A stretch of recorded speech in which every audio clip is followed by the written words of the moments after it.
Waves media తెలుగుకి స్వాగతం. హోటళ్లకు gas సిలిండర్లు సరఫరా నిలిపివేయడంపై హోటల్ అసోసియేషన్ తీవ్ర ఆగ్రహం వ్యక్తం చేస్తున్నాయి. ఉన్నటువంటి సరఫరా నిలిపివేస్తే వేలాది కార్మికుల రోడ్డున పడే ప్రమాదం ఉందని తెలంగాణ హోటల్ అసోసియేషన్ ఆందోళన వ్యక్తం చేసింది. కేంద్ర రాష్ట్ర ప్రభుత్వాలు వెంటనే ప్రత్యామ్నాయ ఏర్పాట్లు చేయకపోతే హోటళ్లు మూసివేయాల్సి వస్తుందని హెచ్చరించింది. మరోవైపు గ్యాస్ ఏజెన్సీలు కృత్రిమ కొరత సృష్టిస్తూ సిలిండర్ను బ్లాక్లో అమ్ముతున్నారని ఆంధ్రప్రదేశ్ హోటల్ అసోసియేషన్ ఆరోపించింది. 70,000 గ్యాస్ సిలిండర్లు హోటళ్లు వినియోగిస్తున్నట్టు అసోసియేషన్ తెలిపింది. సరఫరా సమస్య వెంటనే పరిష్కరించకపోతే హోటల్ రంగం తీవ్ర సంక్షోభంలో పడే అవకాశం ఉందని హోటల్ యాజమాన్యాలు హెచ్చరిస్తున్నాయి.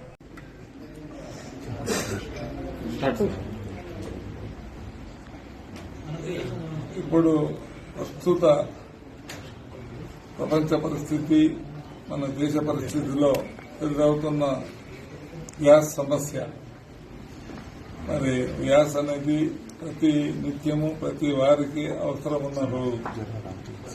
అటువంటి పరిస్థితి మరి ఇరాన్,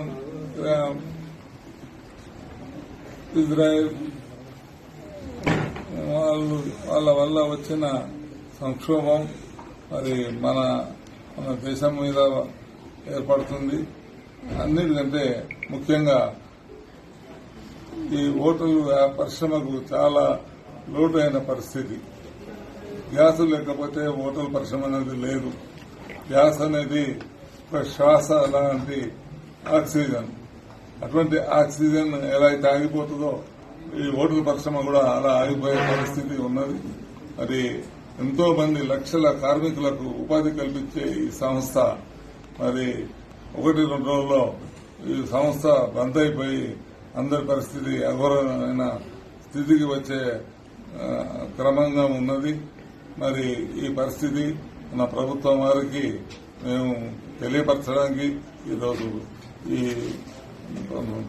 ప్రభుత్వానికి కానీ ప్రజలకు కానీ మరి అందరికీ ఈ విషయం తెలియపరచడానికి ఈరోజు ప్రెస్ మీట్ పెట్టడం జరిగింది.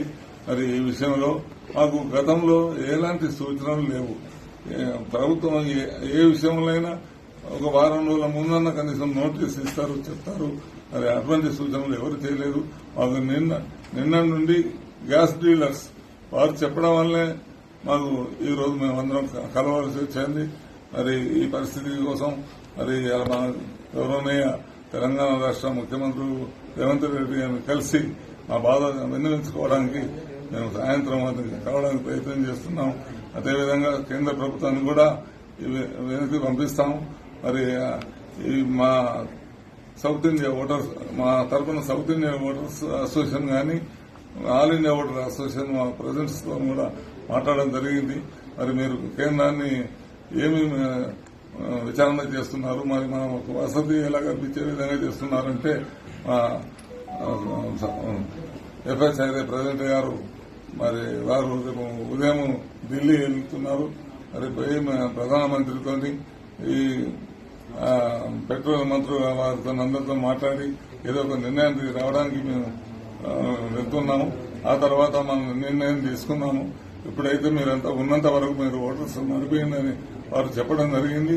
అదేవిధంగా ఎవరు చెప్పవలసిన అంత అవసరం లేదు. ఎవరికి వారే